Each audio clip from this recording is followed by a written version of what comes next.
Assalamualaikum warahmatullahi wabarakatuh. Waalaikumsalam warahmatullahi wabarakatuh. Kembali lagi di sini bersama kami, saya Ahmad Fauzi sebagai Ketua Senat Mahasiswa STAI PTDI, dan saya juga ditemani sama kawan saya. Saya Saiful Anwar sebagai Sekretaris Senat Mahasiswa STAI PTDI, Dan juga kami telah menghadirkan narasumber yaitu Ustadz Muammar Kadafi MPD. Beliau sebagai dosen tetap di kampus STAI PTDI dan juga sebagai Kaprodi Pendidikan Agama Islam. Pada kesempatan kali ini kita akan mengupas tentang menjadi generasi yang tangguh di era revolusi 4.0.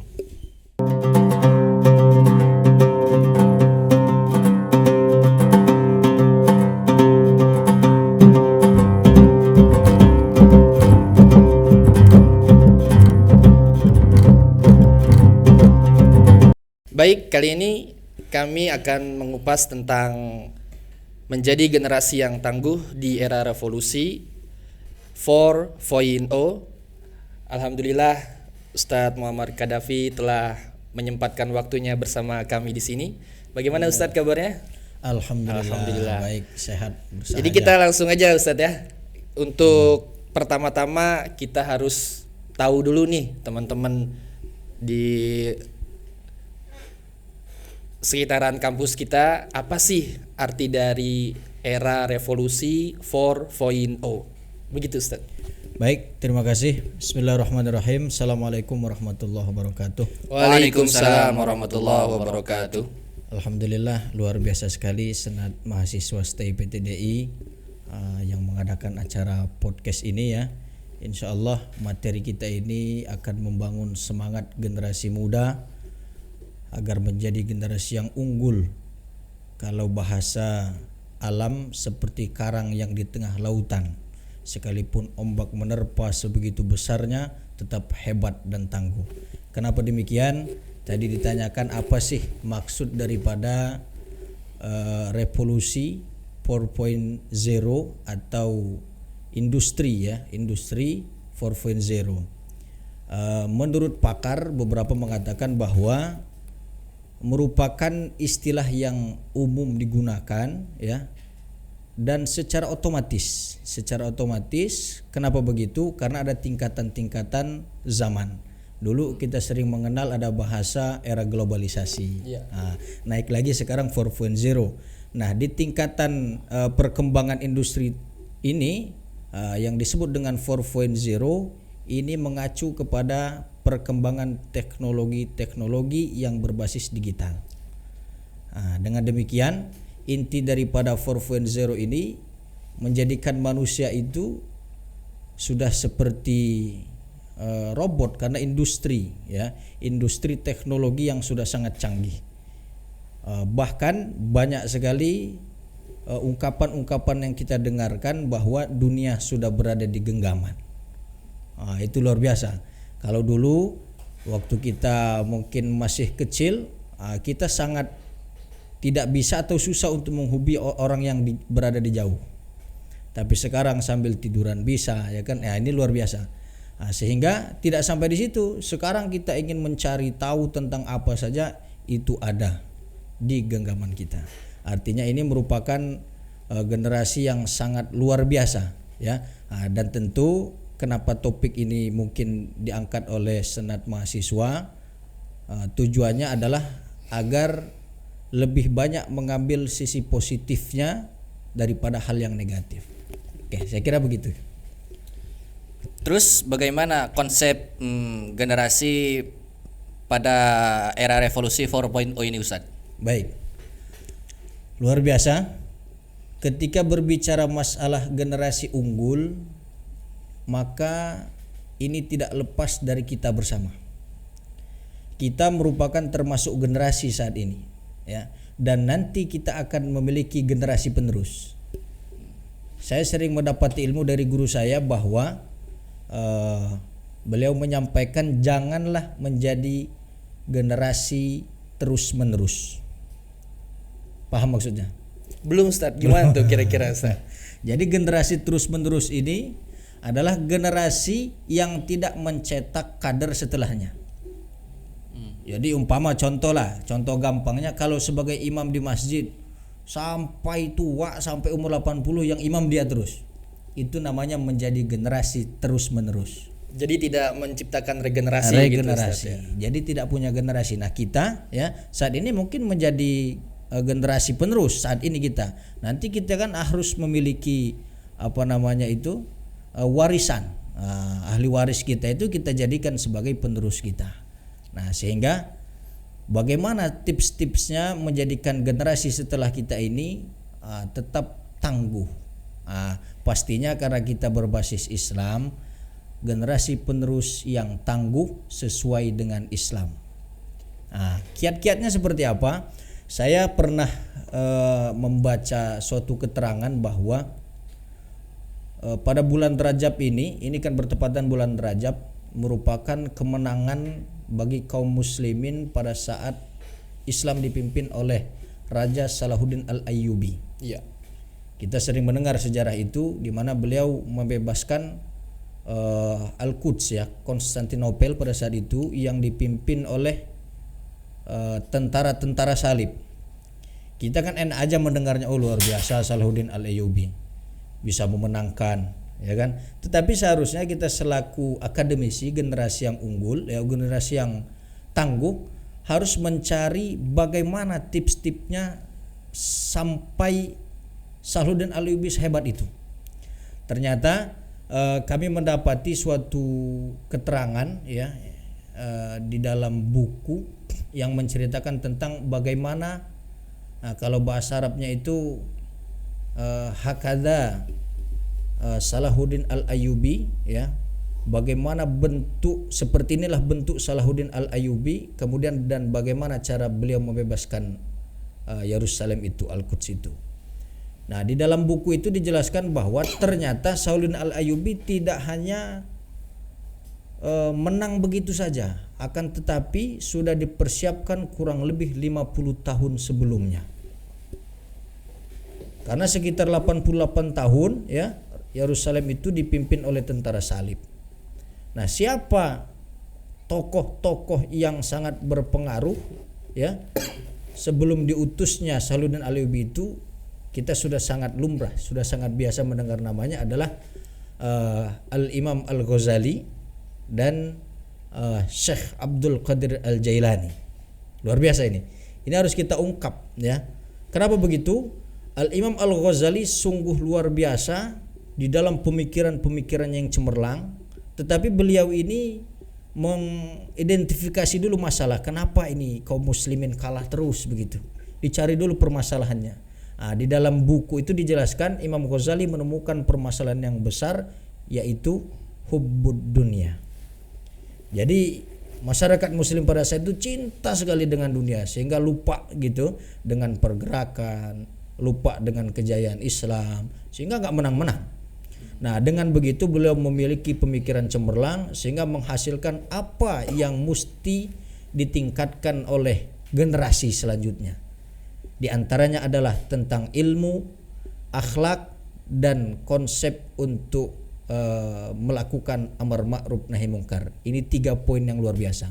Dan ini puncak ya yang dijelaskan di dalam kitab beliau yang sungguh fenomenal ya, yaitu kitab Ihya Ulumuddin.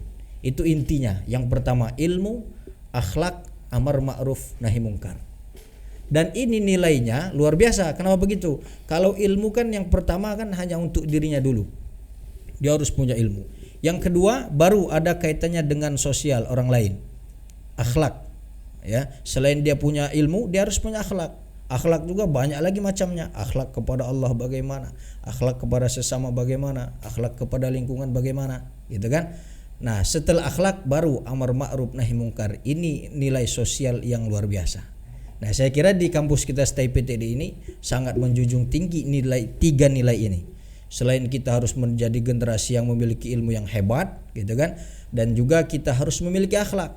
Ya, akhlak kepada Allah bagaimana? Ya berarti dengan teori takwa. Ya, kalau di dalam tafsir Al-Maraghi ini kan dijelaskan at-taqwa ayu ta'a fala yu'sa wa yushkara fala yukfara wa yudhkara fala yunsa. Kita harus taat kepada Allah, jangan sekali-kali maksiat. Harus syukur terhadap nikmat yang Allah berikan, jangan sekali-kali kufur. Harus senantiasa ingat kepada Allah, jangan lupa kepada Allah Subhanahu wa taala. Nah, dengan konsep takwa itulah maka insya Allah kita sudah terkategori hamba yang memiliki akhlak kepada Allah. Kepada sesama berarti nilai sosial. Itu tidak bisa kita soleh sendiri, nggak bisa. Yang penting saya kan rajin ke masjid, biarin aja tetangga saya. Waduh, biarin aja di di ganggangan saya pada main gaple, main dreaming. Nggak bisa begitu, gitu ya. Jadi harus ada. Kemudian dengan lingkungan juga sama. Kenapa banyak sekali bencana-bencana yang terjadi? Karena tidak punya akhlak terhadap lingkungan. Betul. Ya kan? Padahal jelas kan, wala tufsidu fil ardi ba'da islahiha. Jangan sekali-kali lah kita hancurkan rusak ya bumi itu setelah Allah percantik, perindah, ya kan, sudah sesuai dengan koridornya masing-masing. Saya kira itu hanya tentang konsepnya. Baik, berarti konsep dari generasi unggul era 4.0 yang pertama ilmu, akhlak, dan amar ma'ruf nahi munkar. Tidak lepas juga dari kita untuk tidak cinta terhadap dunia, begitu Ustaz ya. Yeah. Oke, kemudian pada zaman sekarang nih kan banyak gitu. Bagaimana sih caranya kita untuk menjadi unggul di era 4.0 itu Ustaz? Jadi implementasi yang harus kita lakukan di era revolusi 4.0 begitu Ustaz. Ya, luar biasa ya. Ini harus sedikit berdiri biar agak napasnya agak lega ya. Baik, setelah kita berbicara masalah konsep kan tentunya harus kita implementasikan. Kata lain implementasi itu kan aplikasi. Gak bisa kita tahu caranya saja tapi gak diamalkan, yang tidak akan menghasilkan sesuatu yang bermakna. Karena hanya sekedar tahu saja, artinya perlu pengamalan. Bagaimana aplikasi atau implementasinya? Yang pertama adalah untuk diri kita dulu. Untuk diri kita ini kita harus tanamkan bahwa kalau pepatah Arab mengatakan itu kan subbanul yaum rijalul ghad, ya kan? Itu pepatah Arab mengatakan pemuda hari ini pemimpin masa depan. Nah, jadi pemimpin itu kan mustahil jadi orang bodoh. Ya kan? Harus berilmu. Caranya berilmu adalah tekadkan pada diri kita bahwa menuntut ilmu itu ya dari lahir sampai mati. Artinya jangan putus, terus saja menuntut ilmu. Kami di dalam kelas biasa memberikan motivasi kepada teman-teman mahasiswa bahwa kita kuliah ini hanya di antara cara kita thalabul ilmi saja. Karena cara menuntut ilmu itu banyak sekali modelnya. Tetapi satu-satu kita lewati dengan maksimal ya, dengan ikhlas. Ingat ya, niatnya tiada lain tiada bukan yang mengharap ridha Allah gitu. Jadi nuntut ilmunya itu jangan putus. Mohon maaf karena kita kan di kampus kan kadang kita mendapati teman kita semester 1, semester 2, semester 3 semangat kuliahnya. Ya kan? Sudah semester 4, mana si si A mana? Udah lama enggak kelihatan. Wah, repot. Jadi kuliah itu terus saja. Ya. Setiap tempat kita menuntut ilmu itu pasti ada tugas-tugas. Caranya gampang. Yang penting kita hadir di perkuliahan, semua tugas yang diembankan dilaksanakan, diselesaikan ya. Kemudian semua rangkaian kegiatan yang ada di kampus itu kita ikuti. Sehingga dengan cara kita istiqomah melakukan itu, insya Allah nanti akan sampai kepada puncaknya. Jangan dapat masalah sedikit kabur ya kan. Masalah sedikit lari ya nggak bakal selesai gitu ya. Itu yang pertama. Pokoknya nuntut ilmunya harus betul-betul dengan tekad dan niat yang kuat. Itu cara mengimplementasikan agar kita menjadi generasi yang unggul, yaitu melalui ilmu. Yang kedua akhlak tadi ya. Setelah kita mengetahui konsep akhlak, harus kita implementasikan akhlak ini gitu ya.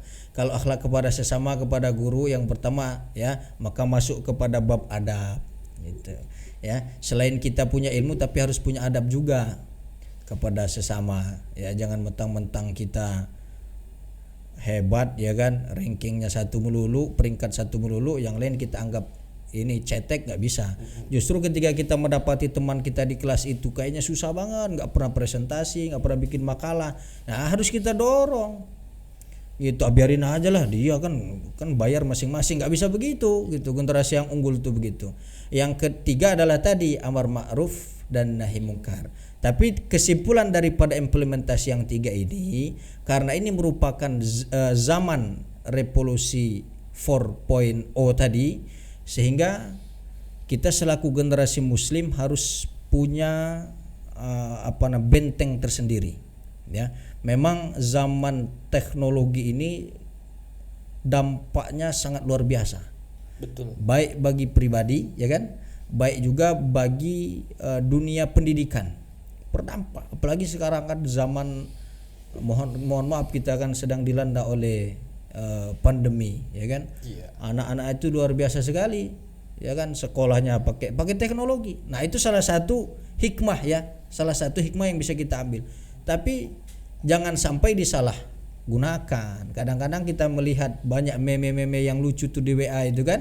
Cuman fotonya doang yang dipajang di depan kamera, ya kan?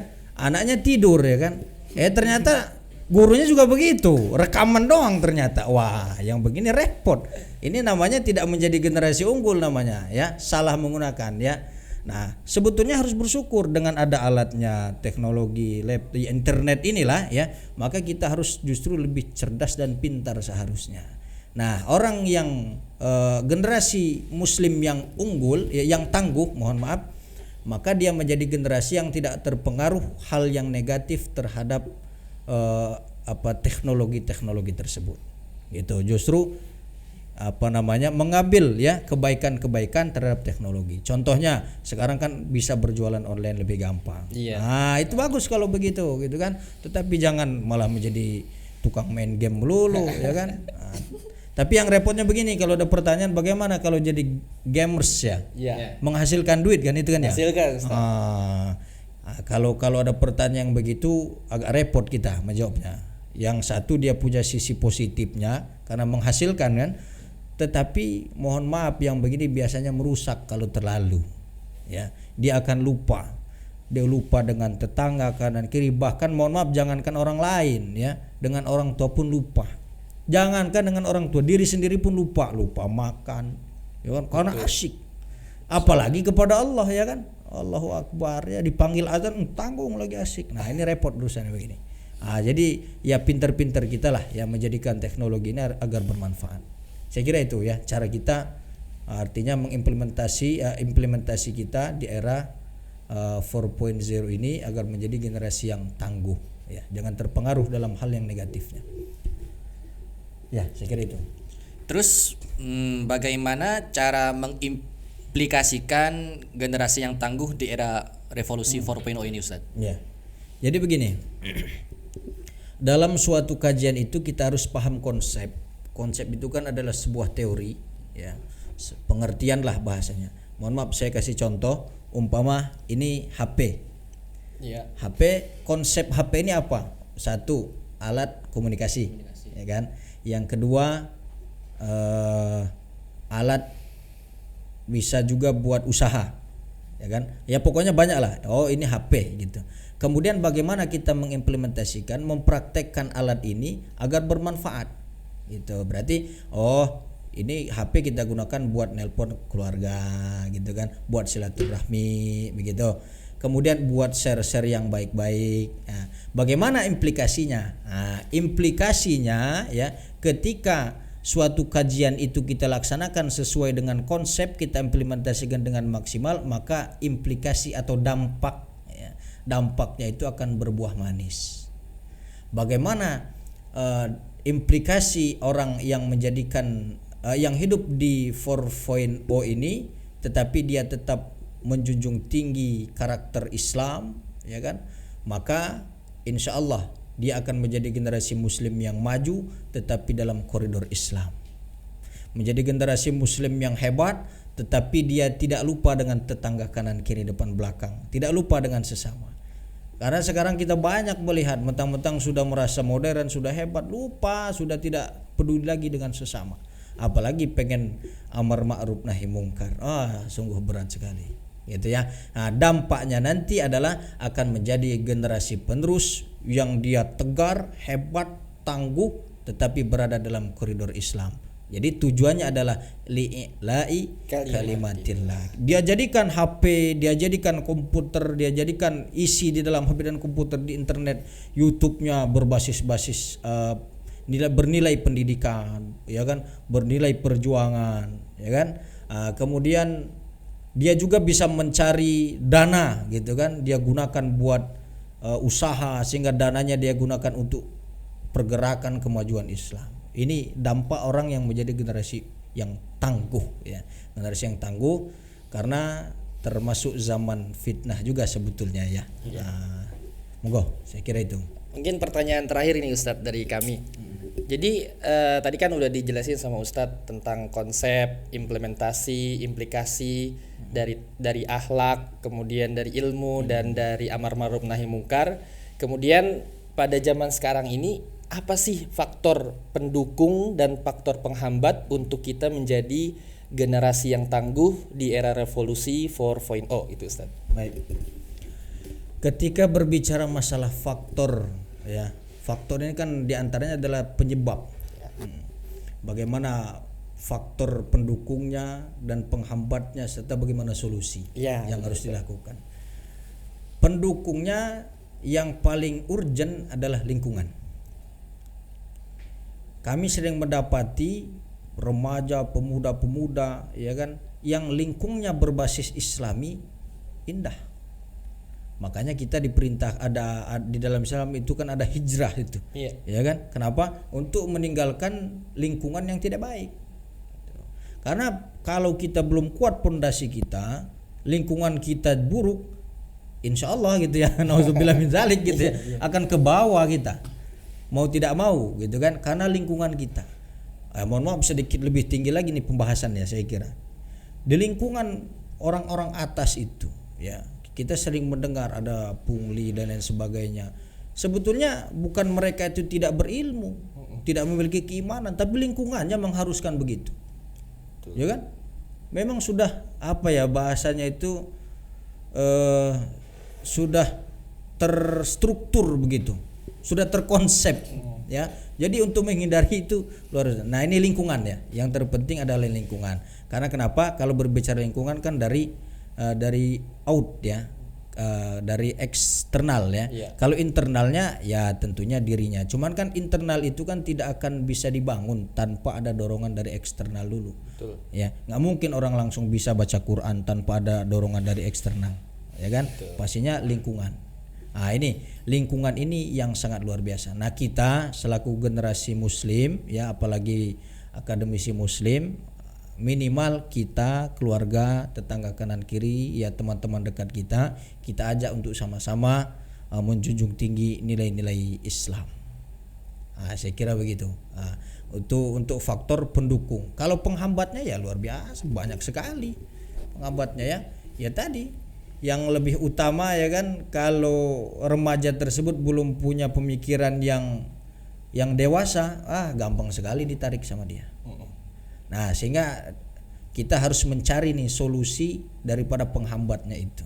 Ini yang harus dikembalikan kepada diri kita masing-masing, ya.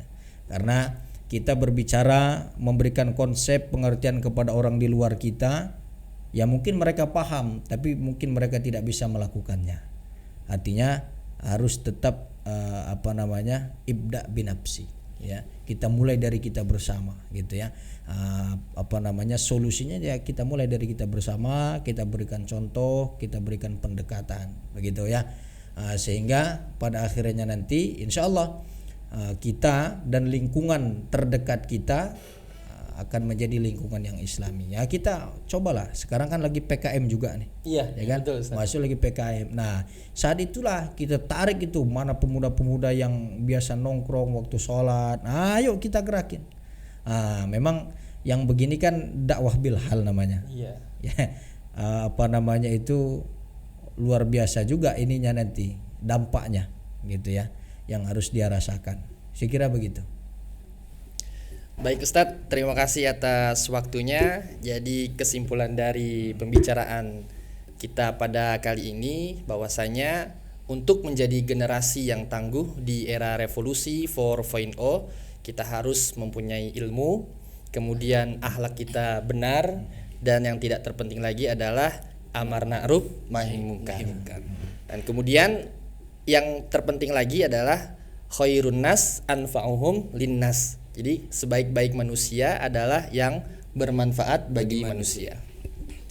Mungkin cukup sekian acara pada siang kali ini. Kurang lebihnya mohon maaf. Assalamualaikum warahmatullahi wabarakatuh. Waalaikumsalam warahmatullahi wabarakatuh.